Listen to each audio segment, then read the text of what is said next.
Assalamualaikum warahmatullahi wabarakatuh. Pada kesempatan kali ini kami akan memaparkan materi mengenai obat enzim. Adapun anggota kelompok ketiga yaitu Ai Cucu Nurella, Chandra Kirana, Fatur Rahman, Salma Rahma, dan Syifa Nuraini. Enzim adalah senyawa kimia berupa protein yang berperan sebagai biokatalisator, di mana bio adalah makhluk hidup dan katalis adalah zat yang dapat mempercepat reaksi. Enzim juga merupakan katalis yang sangat selektif, artinya setiap enzim hanya mempercepat reaksi tertentu. Beberapa enzim membantu memecah molekul besar menjadi potongan-potongan kecil yang lebih mudah diserap tubuh. Namun, ada juga enzim yang membantu mengikat dua molekul menjadi satu untuk menghasilkan molekul baru. Jadi, sebenarnya enzim adalah katalis yang membantu mempercepat reaksi biologis. Selanjutnya yaitu jenis-jenis enzim. Jenis-jenis enzim ada 6. Yang ke-1, oksidoreduktase, yaitu enzim yang mengkatalisis reaksi oksidasi atau reduksi suatu bahan.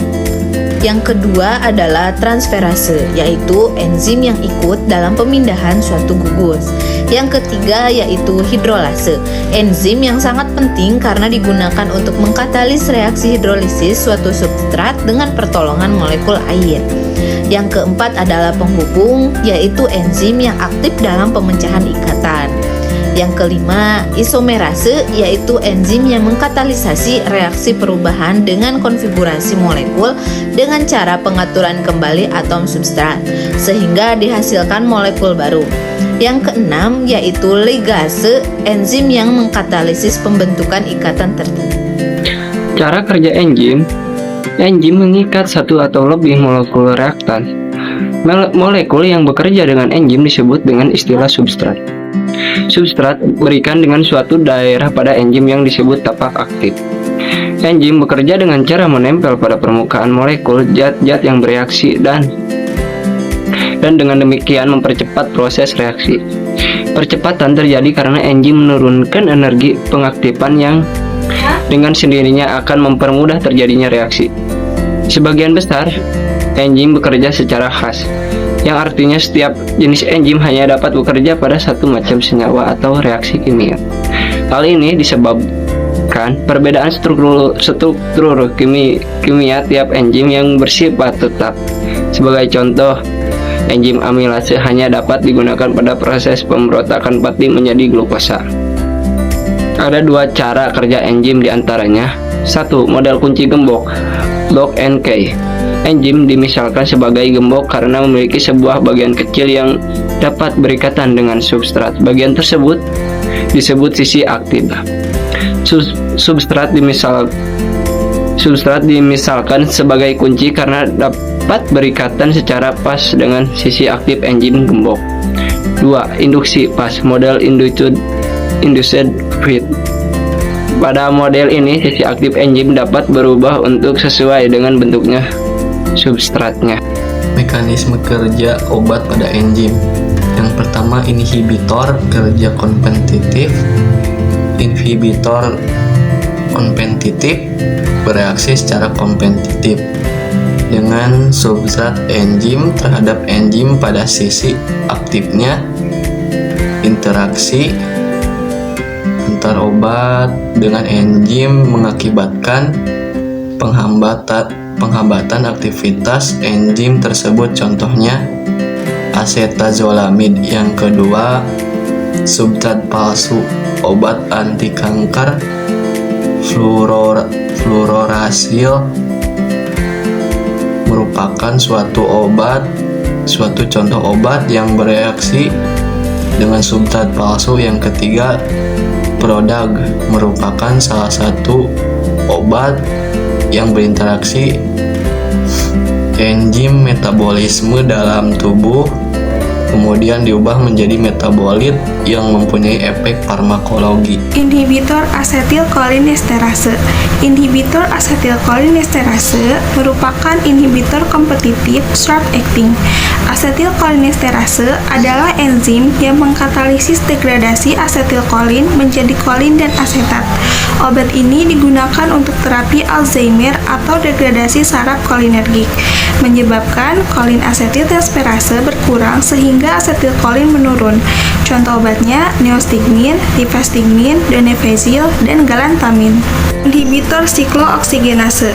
Siklooksigenase 1 berfungsi meningkatkan aliran darah ginjal, melindungi mukosa lambung atau fisiologis. Siklooksigenase 2 berhubungan dengan patologis obat golongan NSAID, menginhibisi siklooksigenase 1 dan siklooksigenase 2 sehingga fungsi fisiologis siklooksigenase 1 dihambat dan menyebabkan gangguan ginjal dan tukak lambung. Inhibitor monoamin oksidase. Inhibitor monoamin oksidase merupakan enzim yang mengkatalisis oksidasi senyawa monoamin. Enzim ini penting untuk mengaktifasi neurotransmitter monoamin seperti dopamin, serotonin, norepinefrin, epinefrin, dan fenetilamin. Contoh obatnya yaitu tranilcypromine, phenazine, dan isocarboxagin. Inhibitor irreversibel dan tidak selektif menyebabkan efek samping cis reaction, yaitu krisis hipertensi akibat pacuan pelepasan norepinefrin oleh tiramin yang disebabkan oleh sel saraf. Antimetabolit. Antimetabolit yaitu obat yang berperan sebagai substrat palsu bagi enzim.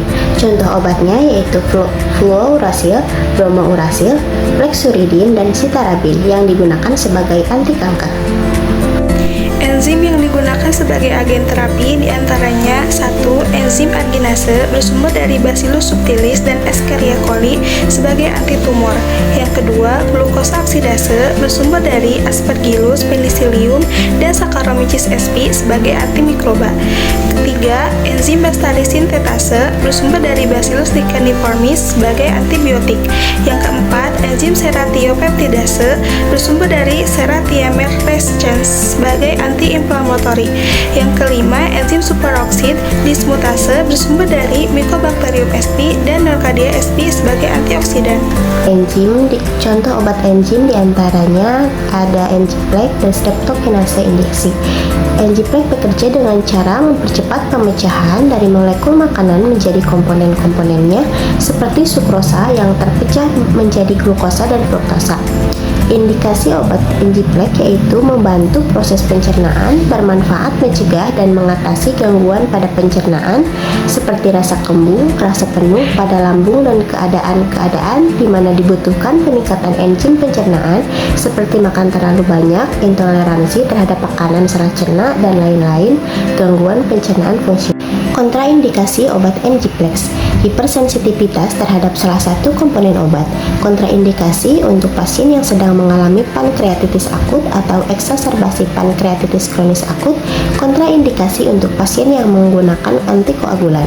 Efek samping yang mungkin terjadi dalam penggunaan obat adalah rasa tidak nyaman pada perut, konstipasi, dan dermatitis, buang air besar tidak normal, diare, sensasi panas pada dada, mual, dan muntah.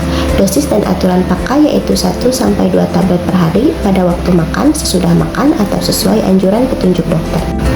Contoh yang kedua yaitu streptokinase injeksi. Streptokinase injeksi adalah obat trombolitik yang berasal dari berbagai streptococcus, membentuk kompleks streptokinase plasminogen yang dengan cepat mengubah plasminogen menjadi plasmin. Plasmin pada gilirannya mendegradasi fibrin, fibrinogen, dan protein prokoagulan lainnya menjadi fragmen yang larut. Farmakokinetik streptokinase yaitu dimetabolisme di hati melalui proteolisis, kemudian diekspresikan melalui urin. Waktu paruh eliminasinya yaitu 80 menit.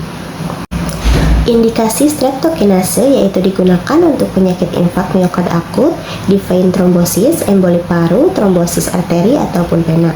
Kontraindikasi pada pasien dengan trauma atau pembedahan baru-baru ini, defek koagulasi, dan riwayat penyakit cerebrovaskuler. Efek sampingnya yaitu demam atau menggigil, kelelahan, dan pusing. Dosis yang digunakan yaitu 1000 hingga 2500 international unit setiap 3-5 menit selama maksimal 10 jam menggunakan infus bertahap melalui infus intraarteri. Berdasarkan pemaparan yang telah disampaikan, dapat disimpulkan bahwa terapi enzim merupakan salah satu metode alternatif untuk penanganan masalah kesehatan, terutama terkait penyakit jantung, kanker, gangguan pencernaan, infeksi virus dan bakteri, serta penyakit keturunan. Sekian pemaparan materi dari kelompok kami. Terima kasih. Wassalamualaikum warahmatullahi wabarakatuh.